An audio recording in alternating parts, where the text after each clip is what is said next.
Hello, hello, zippity-doo-dah, zippity-day. Story time. Oh my, what a wonderful day.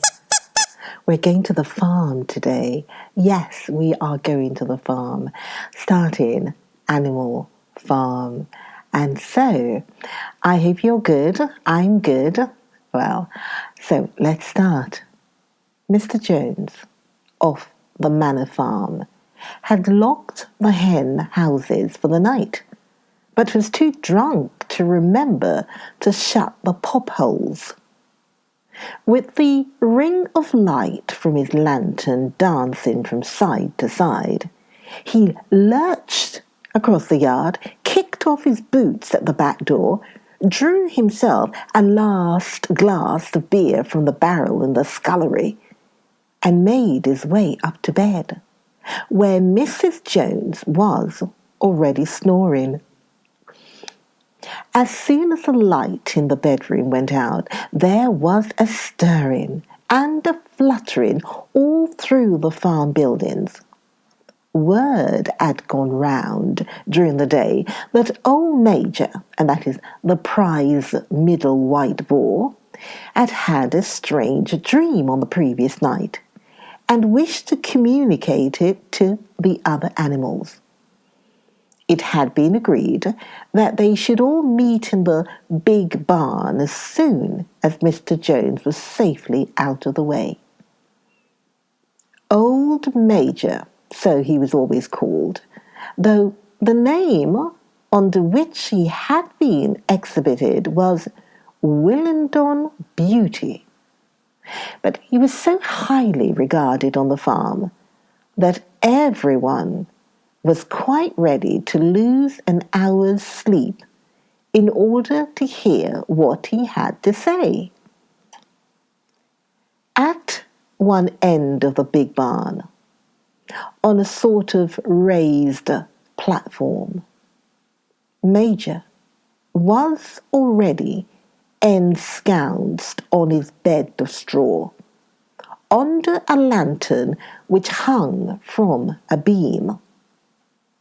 He was 12 years old, and had lately grown rather stout, but he was still a majestic-looking pig, with a wise and benevolent appearance, in spite of the fact that his tushes had never been cut. Before long, the other animals began to arrive and make themselves comfortable after their different fashions. First came the 3 dogs, Bluebell, Jessie, and Pincher, and then the pigs, who settled down in the straw immediately in front of the platform. The hens perched themselves on the windowsills, the pigeons fluttered up to the rafters, the sheep and cows lay down behind the pigs and began to chew the cud. The 2 cart horses, Boxer and Clover, came in together, walking very slowly and setting down their vast, hairy hoofs with great care, lest there should be some small animal concealed in the straw. Clover was a stout, motherly mare, approaching middle life, who had never quite got her figure back after her 4th foal. Boxer was an enormous beast, nearly 18 hands high, and as strong as any 2 ordinary horses put together. A white stripe down his nose gave him a somewhat stupid appearance, and in fact he was not of first-rate intelligence. But he was universally respected for his steadiness of character and tremendous powers of work. After the horses came Muriel, the white goat, and Benjamin, the donkey. Benjamin was the oldest animal on the farm and the worst tempered. He seldom talked, and when he did, it was usually to make some cynical remark. For instance, he would say that God had given him a tail to keep the flies off, but that he would sooner have had no tail and no flies. Alone, among the animals on the farm, he never laughed. If asked why, he would say that he saw nothing to laugh at. Nevertheless, without openly admitting it, he was devoted to Boxer. The two of them usually spent their Sundays together in the small paddock beyond the orchard, grazing side by side and never speaking. The two horses had just lain down when a brood of ducklings, which had lost their mother, filed into the barn, cheeping feebly and wandering from side to side, looking for some place where they would not be trodden on. Clover made a sort of wall round them with her great foreleg, and the ducklings nestled down inside it and promptly fell asleep. At the last moment, Molly, the foolish, pretty white mare who drew Mr. Jones's trap, came mincing daintily in, chewing at a lump of sugar. She took a place near the front and began flirting her white mane, hoping to draw attention to the red ribbons it was plaited with. Last of all came the cat, who looked round as usual for the warmest place and finally squeezed herself in between Boxer and Clover. There she purred contentedly throughout Major's speech without listening to a word of what he was saying. All the animals were now present except Moses, the tame raven, who slept on a perch behind the back door. When Major saw that they had all made themselves comfortable and were waiting attentively, he cleared his throat and began, "Comrades, you have heard already about the strange dream that I had last night. But I will come to the dream later. I have something else to say first. I do not think, comrades, that I shall be with you for many months longer, and before I die, I feel it is my duty to pass on to you such wisdom as I have acquired. I have had a long life. I have had much time for thought as I lay alone in my stall.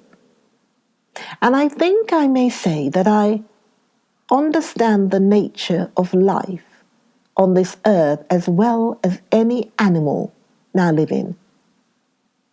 It is about this that I wish to speak to you.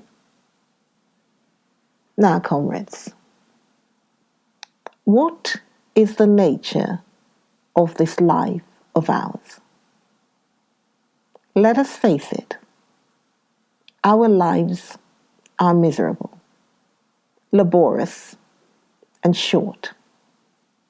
We are born. We are given just so much food as will keep the breath in our bodies. And those of us who are capable of it are forced to work to the last atom of our strength. And the very instant that our usefulness has come to an end, we are slaughtered with hideous cruelty. No animal in England knows the meaning of happiness or leisure after he is a year old. No animal in England is free. The life of an animal is misery and slavery. That is the plain truth. But is this simply part of the order of nature?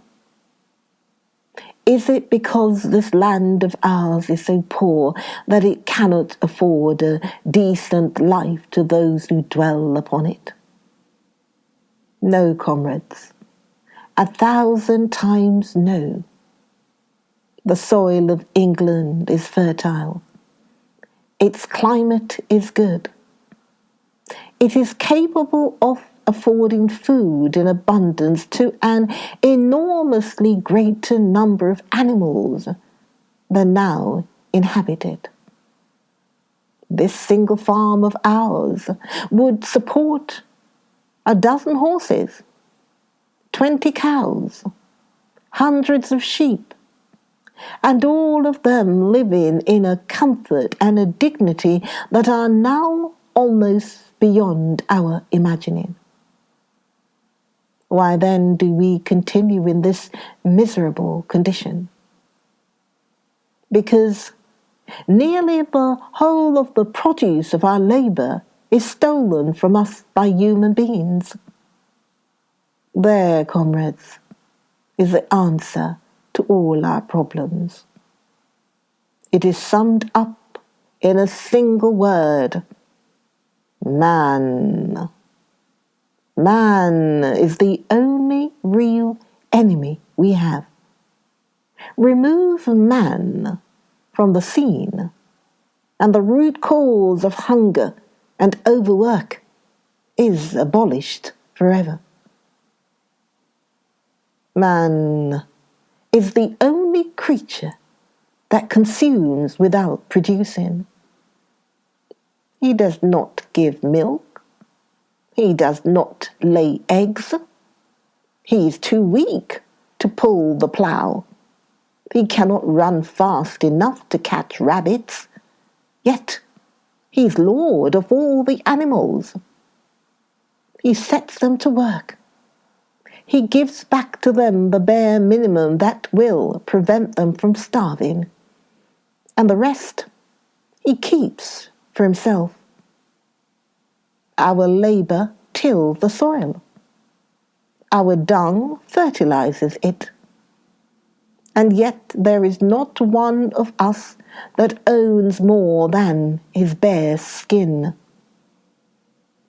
You cows that I see before me, how many thousands of gallons of milk have you given during this last year?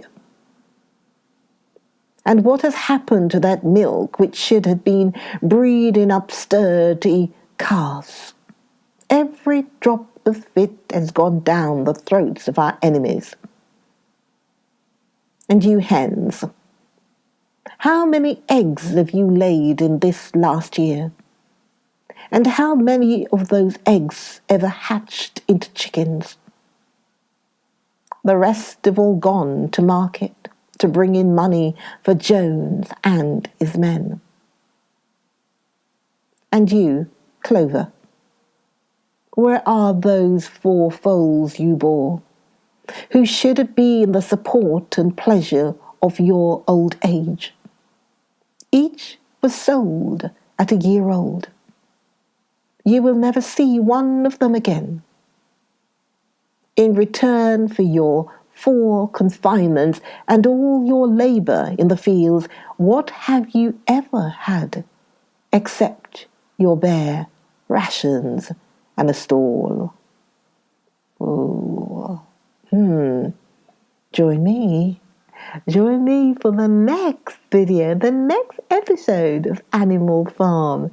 Join me when we go back to the farm, and Birdie will come along. Yes, you're coming along too, Birdie.